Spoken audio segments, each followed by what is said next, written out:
What you've just heard is one of the many deaths from the monkey, the new major motion picture from Osgood Perkins, Stephen King, and James Wan. Experience it in theaters everywhere this Friday, because everybody dies, and that's life.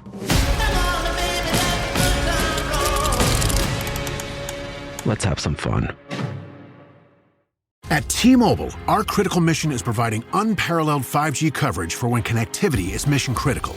Introducing T-Priority, America's best 5G network experience for first responders, even in times of congestion. More capacity, faster speeds, better coverage. T-Priority from T-Mobile, built for tomorrow's emergencies, ready today. Discover more at t-priority.com. For qualifying organizations on eligible rate plans, coverage not available in some areas and may be impacted by emergencies. Hey everyone, and welcome back to Big Mad True Crime, where we get big mad over true crime. I'm your host, Heather Ashley, and today's case is out of Texas. Small talk sucks, so let's dive in.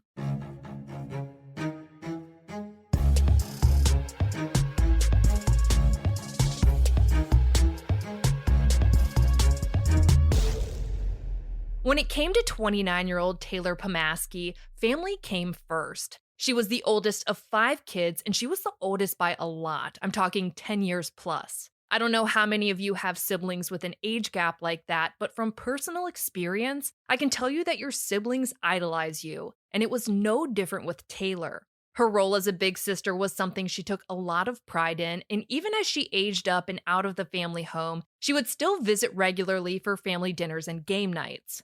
When it came to who Taylor was as a person, her dad told ABC 13 that she was fun-loving and fearless. Every room she walked into was better because she was in it. Into adulthood, Taylor was a very adulty adult. For anyone who doesn't get the reference here, I've been an adult for a solid decade and a half, and I'm still trying to figure it out. But Taylor had it down. She'd already had a handful of pretty impressive jobs, like being a master data specialist for a refining company and even a case manager for a legal services company. In summary, she was doing the damn thing, and she was doing it well. On top of keeping her family and work life balanced like a tightrope, she also managed to stay in shape, look good doing it, was a proud dog mom to her Princess Molly, and found herself a really good man. His name was Eric, and just like that, they were in love. For 6 years, they were in love, but like many good things do, eventually their relationship came to an end, but not on bad terms. Even though the two had parted ways, they proved to anyone who might have doubted it that exes actually can remain friends, and good friends at that. Newly single and on her own, in the spring of 2019, Inside Edition reports that she moved into a new apartment, starting a new chapter of her life. Her parents and siblings were still a constant, along with the visits, the dinners, and the game nights. Everything seemed to be going perfectly, until it wasn't.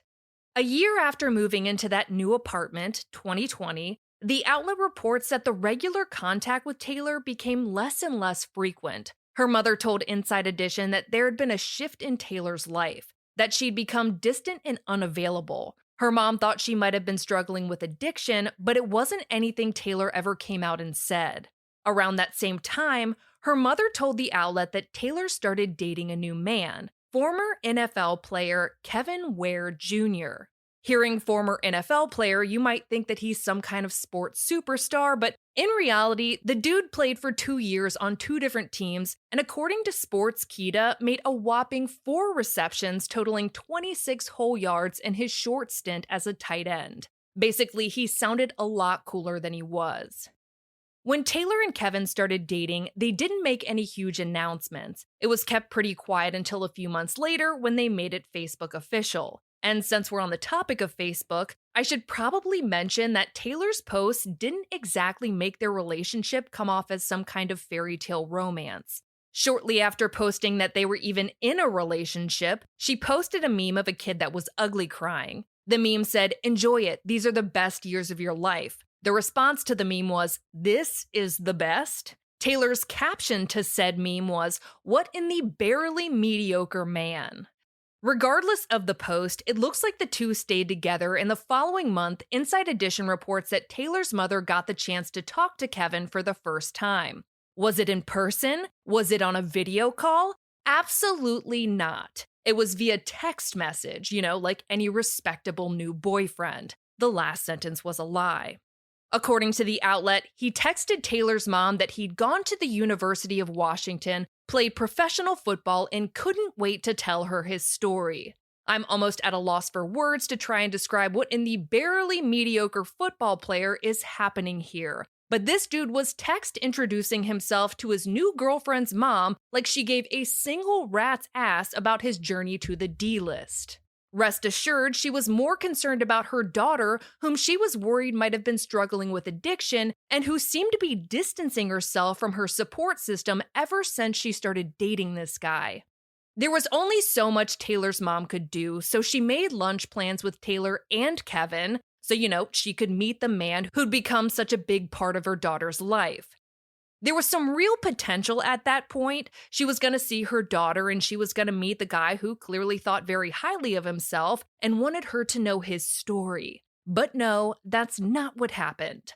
When Taylor's mom was getting ready to leave the house to head to the restaurant, she Googled it only to find out that it was closed. Those lunch plans had been made for a date and time that restaurant wasn't even going to be open for. Confused, she tried calling Taylor, but she didn't answer the phone. The next person in line was Kevin, who did answer. According to the outlet, he apologized to Taylor's mom, saying he was swamped with meetings at work. At the time, she did her best to rationalize the situation. Okay, he's at work, that's a good thing that he works, and figured that maybe he was really swamped with meetings. Hindsight is always 20/20, and I think we can all agree that swamped with meetings doesn't explain why they scheduled a lunch date for a closed restaurant. Meetings or not, that lunch date was never going to happen. It sounds more like it was more so a way to pacify Taylor's mom until they could make an excuse and then do the bare minimum to try and pacify her again, which is exactly what happened. Between November of 2020 and January of 2021, Taylor's mom told Inside Edition that they made several plans to meet, and every single time, the plans got canceled. Her mom told the outlet that she came to the realization that the only way she was going to see her daughter was through Kevin, and that's when she started doing a little digging. What she found was terrifying.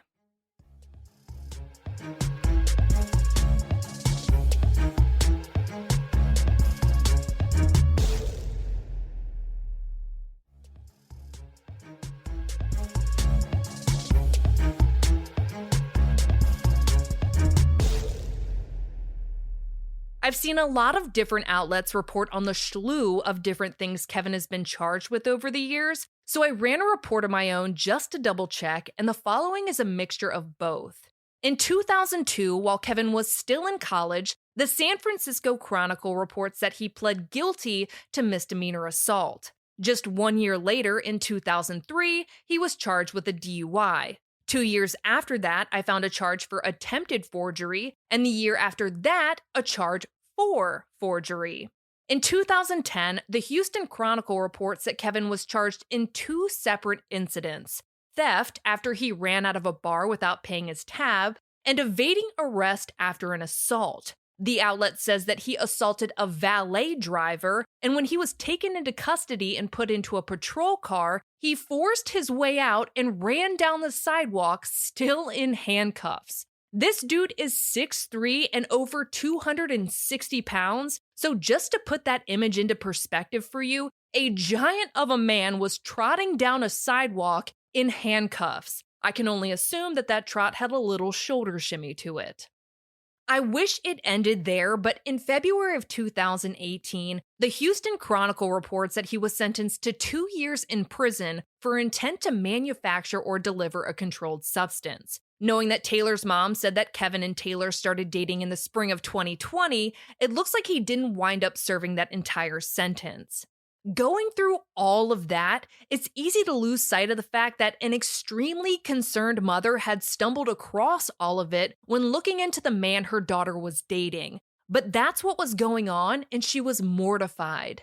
As the rest of her family and friends found out about Kevin's past, they got more and more concerned about the changes they'd noticed in Taylor. All the red flags were there, and it was hard to watch. They weren't exactly sure what to do, so they supported Taylor in the only way they knew how. Above all else, they made sure that she knew they were there to come and get her at the drop of a hat, reminding her when necessary, but without making her feel so judged that she stopped confiding in them. Unfortunately, as loved as Taylor knew she was, the distance between her and her family didn't get any better, and it doesn't look like her relationship with Kevin did either. In April of 2021, she posted a meme on Facebook of Cinderella and Prince Charming. In it, Prince Charming asked what Cinderella did for a living, and Cinderella simply replied, "Suffer."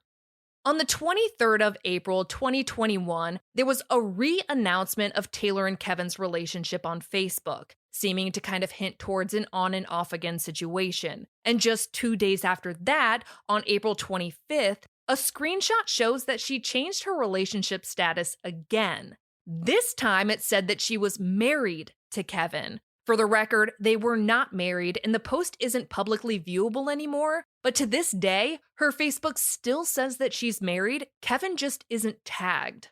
The same day Facebook announced their marriage that never really was, there was a party held at the home that Kevin and Taylor lived in. When you hear ex-NFL player and house party, you might think that it was some elaborate rager with champagne and glitter, but that was not it. That party was in a 1,700 square foot rancher in a quiet old neighborhood surrounded by houses. That party was the last time anyone ever saw Taylor. Pre-Kevin, Taylor was the call and text every day, visit family on the weekends type of girl. But because she'd become so alienated from her family and friends, when they didn't hear from her for a little while, it didn't ring any immediate alarm bells. That being said, Taylor was still Taylor. Whatever was going on behind closed doors, she was still in there. The core of who she was still existed, and that was a girl who led with her heart, which is why on May 9th, 2021, her parents knew that something wasn't right. Not only was the 9th Mother's Day, but it was also her dad's birthday, and they hadn't heard from Taylor at all. Sure, she didn't keep in touch as much as she used to, but she would never miss either of those opportunities to let her parents know she loved them. It was at that point that ABC 13 reports that Taylor's parents realized it had been about 2 weeks since they'd heard from her. They gave it until the end of the day, and when she still hadn't reached out, they went down to the Harris County Sheriff's Office to report her missing. And not just that she was missing, but that they believed she was in danger because everything Taylor owned had been left behind, including her dog Molly, who she would have never gone anywhere without. A photo of Taylor was released to the media, and the girl in the picture was a stark contrast to the girl in her Facebook photos. She wasn't smiling, her face was sunken in, and she had dark circles around her eyes. Her mother told Inside Edition, "That photo haunts me," saying that how thin and frail she looked breaks her heart. Her father told ABC 13, "It's hard to look at, realizing she was in a dark place." After reporting Taylor missing, something just didn't sit right with her mom about her dog Molly still being in that home, the last place her daughter was seen. So she decided to go there and get her. If Taylor wasn't going to be there, Molly didn't need to be either. However, according to Inside Edition, when her mom got to the house, Kevin initially refused to hand over the dog. She said that she wound up having to talk to him for hours before he finally agreed to let them leave with her. Knowing a fraction of what Taylor had been going through, the fact that her mom went straight to that house to get her dog was an undeniable act of straight badassery. But she wasn't the only badass in the bunch. Enter Eric, Taylor's ex-boyfriend.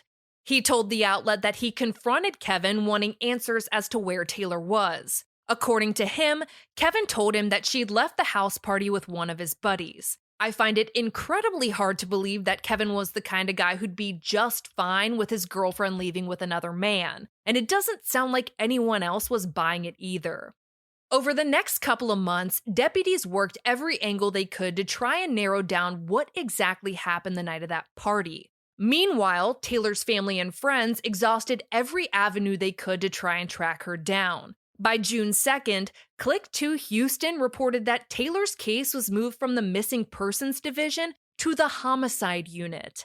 The most shocking part of that announcement was that her case hadn't just recently been transferred, It had happened just a week or so after she was reported missing. That same day, Texas EquiSearch came into the picture.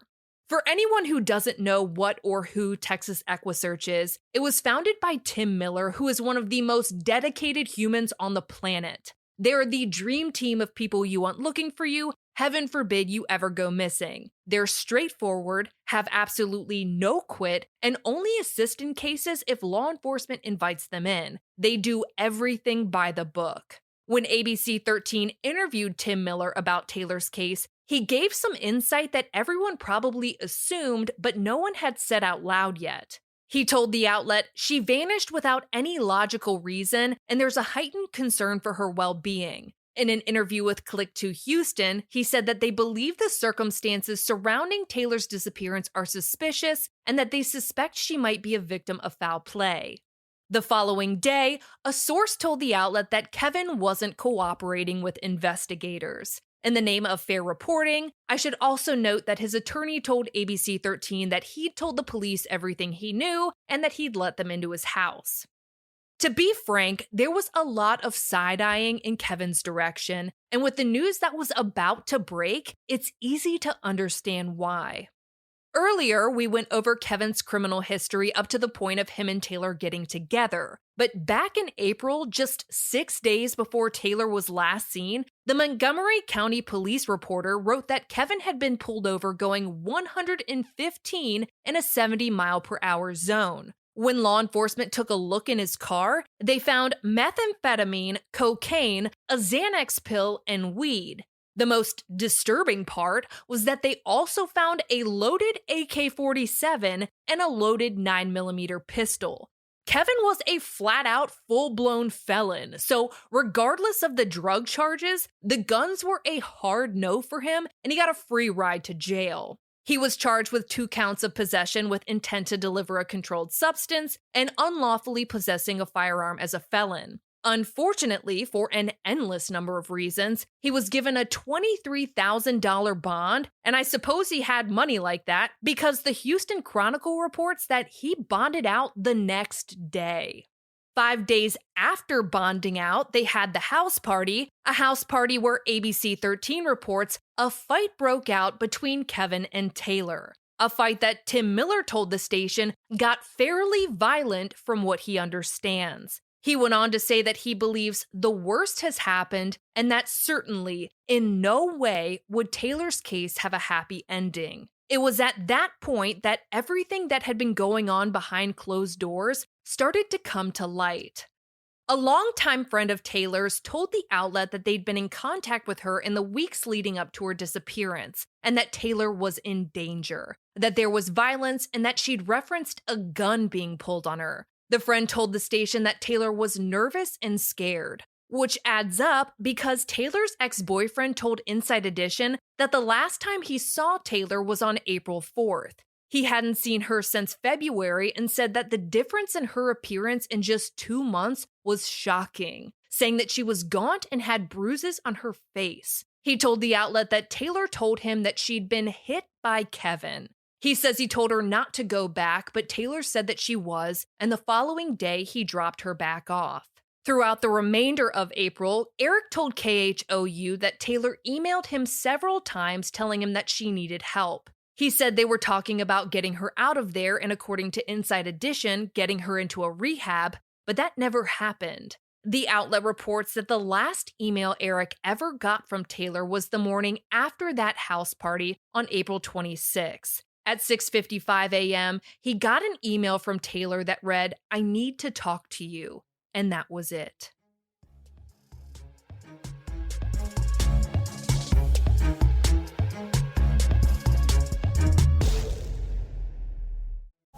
Wow. What's up? I just bought and financed a car through Carvana in minutes. You? The person who agonized 4 weeks over whether to paint your walls eggshell or off-white bought and financed a car in minutes? They made it easy. Transparent terms, customizable down and monthly. Didn't even have to do any paperwork. Wow. Mm-hmm. Hey, have you checked out that spreadsheet I sent you for our dinner options? Finance your car with Carvana and experience total control. Financing subject to credit approval.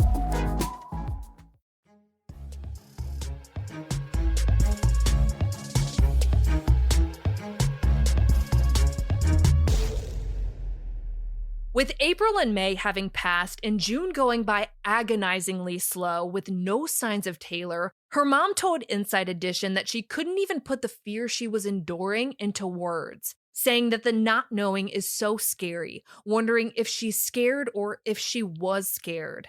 Obviously, everyone was feeling a certain type of way about Kevin, but the sheriff's department was very careful with their words when talking to the media, telling Inside Edition, there were a lot of people there at the party, and we've interviewed witnesses. We are still investigating, and we still need people to come forward and tell us any information they have, as small as it may be. She left under suspicious circumstances, foul play is involved. That is why it went from missing persons to homicide. The main thing is trying to get people to cooperate and talk. There are still people who haven't given their statements yet. Which is wild. It had been more than a month and a half, and the guests of this mysterious party seemed to be kind of elusive. I researched this case up and down, and the one thing I've noticed is that no one seems to be going to bat for Kevin. Honestly, I haven't even seen anyone at all even come out saying they're friends with him, let alone that they were at that party. June continued on with no public developments in Taylor's case until something major happened. On June 11th, 2021, ABC 13 broke the news that Kevin had been arrested. He was taken into custody by the U.S. freaking Marshals when he and another woman pulled into the parking lot of a shopping center, but it had nothing to do with Taylor's case. As it turns out, he was taken in for violating his bond, and big violations at that. According to the outlet, this phantom menace had failed to show up for his bond supervision hearings in both April and May. On top of that, the Montgomery County police reporter wrote that during this apprehension, a pistol was on the seat next to him. This guy had dropped serious money on a $23,000 bond and then seemed to tip the scales on his not giving a single fuck meter. The following day, Kevin had a bond hearing, and it was at that hearing that the prosecutor shocked everyone. While arguing that Kevin should be denied bond, KHOU reports that they stated that he was suspected of murdering Taylor. I've said this before, and I'll probably never stop saying it, but the difference between person of interest and suspect is huge. That being said, I want to be clear that the sheriff's department has never come out and said that Kevin is a suspect. When ABC 13 followed up on the prosecutor's statement, they said, "We rely on information that we receive. We file information with the court, and at the time that the motion was filed, that was the information we had." Regardless of whoever is naming him whatever, Kevin was officially denied bond due to the concern for the safety of the community. With Kevin in jail, the searches for Taylor continued, but on June 19th, Tim Miller, who had always seemed unbreakable, was hospitalized. He told ABC 13 that he'd been having dizzy spells and figured it was from a previous surgery. He'd had 2 back surgeries, but it actually wound up being his heart.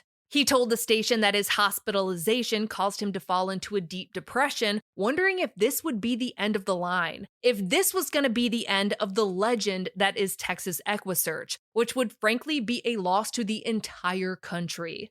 Tim Miller isn't just some guy who started a search and recovery team on a whim. He started it after his own daughter was abducted in 1984. She was found 17 months later in what many people know as the killing fields. According to Click to Houston, she was one of 4 victims found there between 1980 and 1990. Since the start of Texas EquiSearch, the FBI reports that they've conducted over 1,800 searches, located more than 400 missing persons, and as of February 2020, had recovered the remains of nearly 300 people. There was no way Tim Miller was going to let this be the end. Missing persons around the country needed him, and Taylor needed him.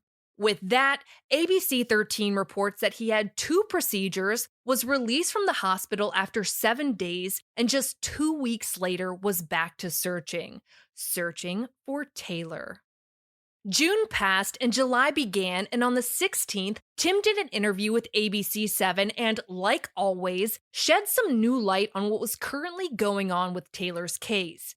He said that he thinks they're looking at the right person responsible for Taylor's disappearance, and that he thinks there are people who know what happened, but that they might be afraid to come forward due to repercussions that might come after the fact. A statement that I'm going to analyze until the end of time. It's no surprise that Tim said that the person of interest wasn't cooperating. That had never stopped him before, and it wasn't going to stop him then. He told the station that while time wasn't on their side, Taylor had been missing for 3 months at that point, they were going to do the best they could with what they had. They'd started their searches with the area around where she'd last been seen and fanned out. He told ABC7 that he doesn't think Taylor was taken too far away, adding that the stories regarding her disappearance aren't consistent whatsoever. For months, Tim Miller and his band of superheroes searched and searched and searched for Taylor. On July 7th, he told Click 2 Houston that, "What I do know about the case is that Taylor is not alive at this point. None of us know what led him to make that statement, but I think there's a 148% chance that he knows information that the rest of us don't."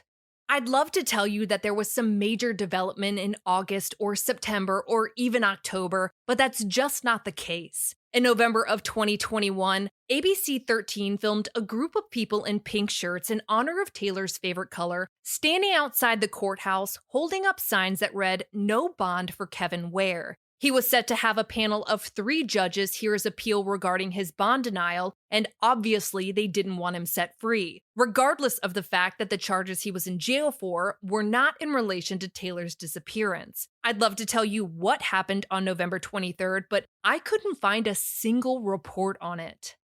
23 days after that protest outside the courthouse, Fox 23 reports that detectives, alongside Texas EquiSearch, were searching and excavating an area north of Harris County when they found remains. Experts were called in who determined the remains were human. Click 2 Houston reported that the remains found during the search are believed to be related to Taylor's case. Just a side note here, I think that there's probably a 1 in a tilt-a-world chance that any law enforcement agency and search and recovery team are excavating any particular area by chance. It has been more than 2 months since those remains were found, but no public identification has been made. Taylor has an army of people rallying behind her and her family, all hoping that answers will come soon.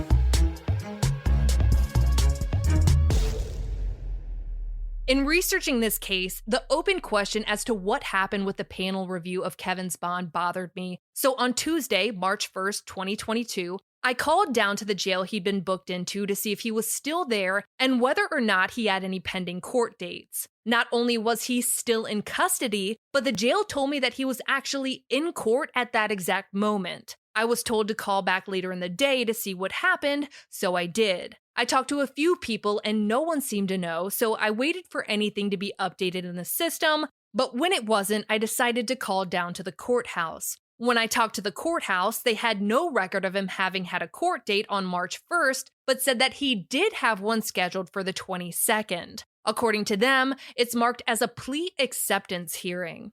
This seems pretty self-explanatory, but it's a little out of left field since we hadn't heard anything in the media about a plea in the first place. So I reached out to my trusty friends over at the Prosecutors Podcast, Brett and Alice, who said that a plea acceptance hearing means that a motion was filed to change a plea, but that it has to be done in open court. As we get closer to that court date and as any updates come in Taylor's case, I will be absolutely sure to update you.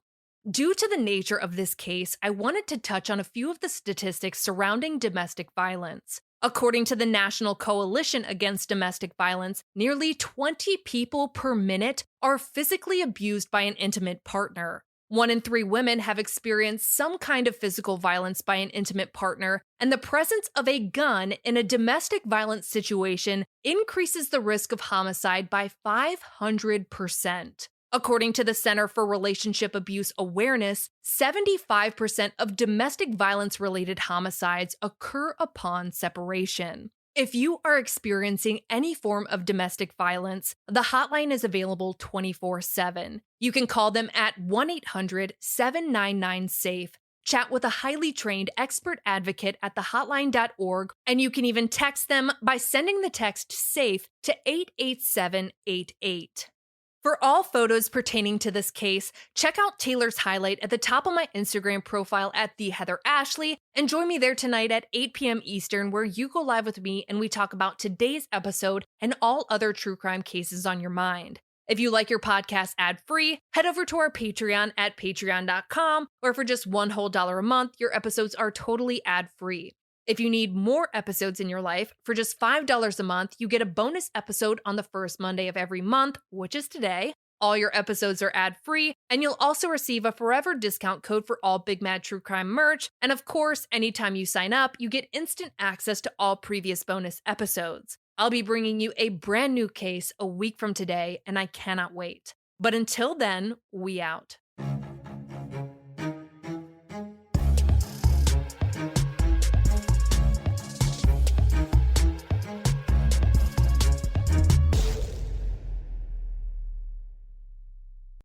Master of horror Stephen King raves about the monkey. You've never seen anything like it. It's insane. The monkey that likes killing our family, it's back. Critics are calling it the most fun horror movie in years. It's a bloody, bloody, bloody fun time. Dad, I'm scared. I know. From producer James Wan and Longlegs writer-director Osgood Perkins comes the horror movie event of the year, The Monkey. Rated R. Now playing in theaters.